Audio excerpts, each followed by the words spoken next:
तुम्हारे राजा की गर्ज पड़ी तो वही आ जाए। कागभूषण ने हाथ जोड़ के समझाया, महाराज ये क्या कर रहे, अकड़ क्यों रहे हो? राम जी के दर्शन करने आए तो बुला रहे तो चल क्यों नहीं रहे हो? अरे भोले बाबा ने कहा चुप रहो, एक ही बार कहने से थोड़ी जाए, 2-4 बार बोलेंगे तब चलने में फायदा, खातिरदारी अच्छी हो। बार बार मनोहार करते दास, चलो महाराज, अच्छा ठीक है मैं जाता तो नहीं लेकिन चलता। तो अपना झोली उठाई और शिष्य कागभूषण के साथ भोले बाबा अयोध्या के महलों में गए। माता कौशल्या जी ने पूछा, बाबा ये दिखाओ कि हस्तरेखा कौन देखता है? भोले बाबा ने कहा हस्तरेखा मैं देखता हूं। तो बोले आप तो दरवाजे के अंदर आ जाओ। कागभूषण जी को दरवाजे पर रोक दिया तो रोने लगे। अच्छा, भोले बाबा ने कहा आप क्यों रो रहे? बोले वहां से मैं तुम्हारा चेला बन के आया, शिष्य बन के आया, और यहाँ दरवाजे पे लगा दिया तो राम जी के दर्शन कैसे करेंगे? भोले बाबा ने कहा चिंता मत करो, मुझे अंदर जाने दो, सारी बात कहते हम सवार दे।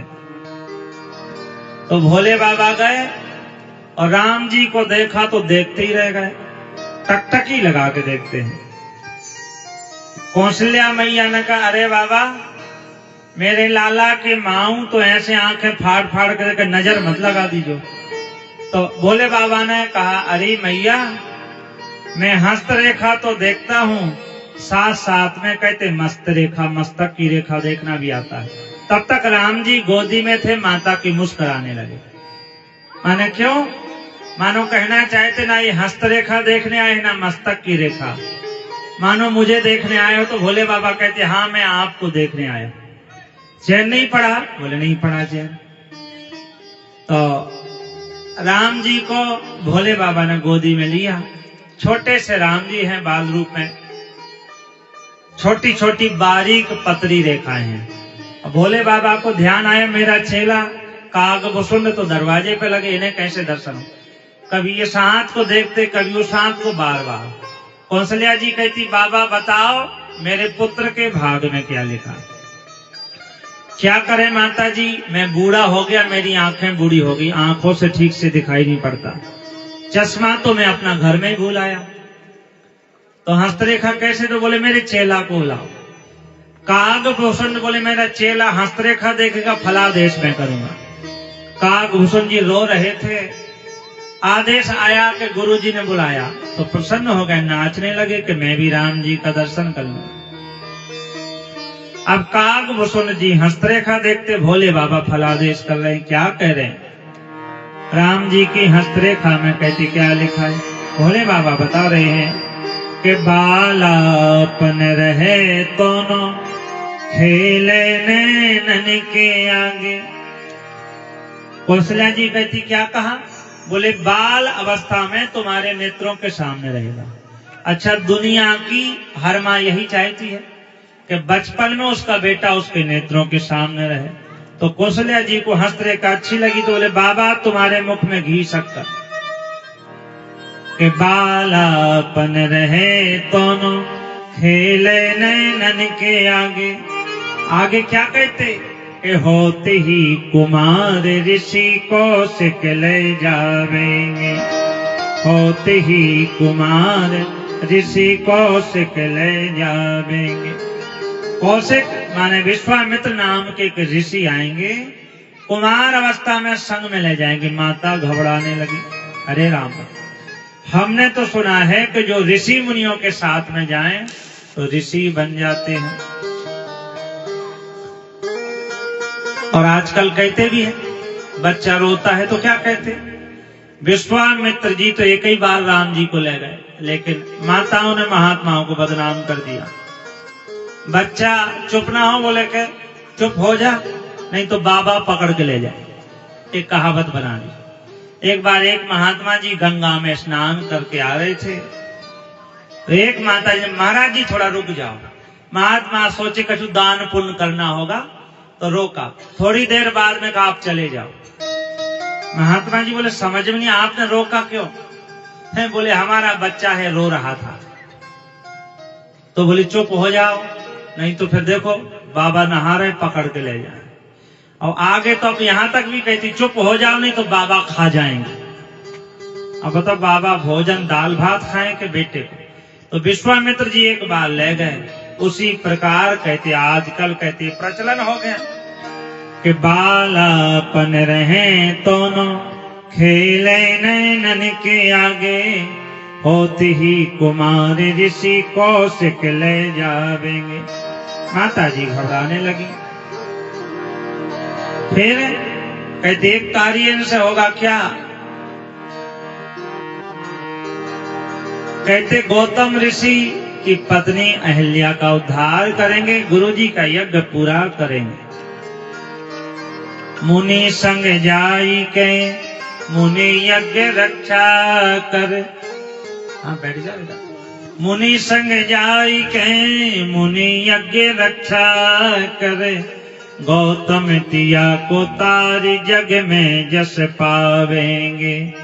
गौतम तिया को तारी जग में जस पावेंगे। कहते महात्मा विश्वामित्र का यज्ञ पूरा करके उनकी पत्नी अहिल्या का उद्धार करेंगे। गौतम ऋषि की पत्नी का तो तीनों लोकों में कहते ख्याति होगी। फिर एक यज्ञ का और निमंत्रण आए जनकपुर से। तो कहते महाराज जनक जी की चिंता को भी मेट देंगे। क्या होगा कि जनकपुर में जाई के शिव को दंड खंड करे।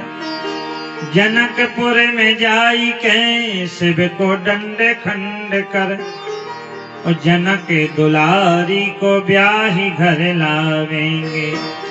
जनक दुलारी को ब्याही घर लावेंगे। कौशल्या जी कहती तब तो मैं विवाह की चिंता छोड़ दूं। बोले हाँ विवाह की चिंता छोड़।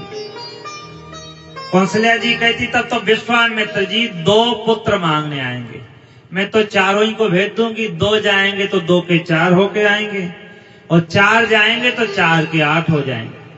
माताओं को इच्छा होती पुत्र का विवाह हो जाए। तो ऐसा राम जी की हस्तरेखा में लिखा। आगे भोले बाबा क्या कहते हैं कि कछुक दिन रहे के अवध में आनंद कर। और भोले बाबा बोलने ही वाले थे कि 14 वर्ष का वनवास हो जाएगा। कि कछुक दिन रहे के अवध में आनंद कर। तब तक राम जी का ध्यान गया कि मुझे वनवास तो 14 वर्ष का बहुत बाद में होगा। मेरी मैया कौशल्या को कह देंगे तो कहते महाराज जो पहले ही चिंता करके मर जाएगी। तो भोले बाबा बोलने ही वाले थे। एक शब्द बोला कछुक दिन रह के अवध में आनंद कर। आगे बोलने वाले थे कि 14 वर्ष का वनवास होगा। तब तक राम जी ने उछल के भोले बाबा की डर खबरदार, एक शब्द आगे बोलोगे हम तुम्हारी दाढ़ी उखाड़ लेंगे। भोले बाबा ने कहा क्यों? बोले मेरी मैया चिंता करके पहले ही मर जाएगी। तो भोले बाबा ने शब्द बदल दिए। क्या कहते हैं कि कछुक दिन रह के अवध में आनंद कर। आगे की बात कभी पीछे बतावेंगे। आगे की बात कभी पीछे बतावे। अभी मेरे पास समय कम है, मुझे जल्दी जाना। आगे की हस्तरेखा बाद में देखें।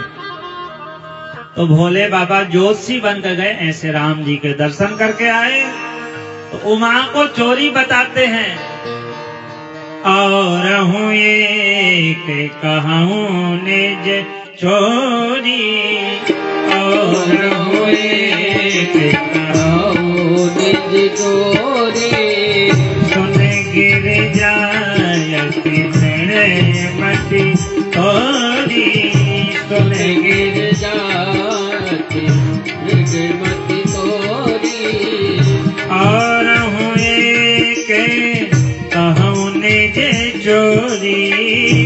और हूँ एक कहूँ निज चोरी। सुन गिर जायति मति तोरी। सुन गिर जायति मति तोरी। निज चोरी। भोले बाबा राम जी के दर्शन करके आए तो जगत जननी जगत प्रारंभा माता पार्वती जी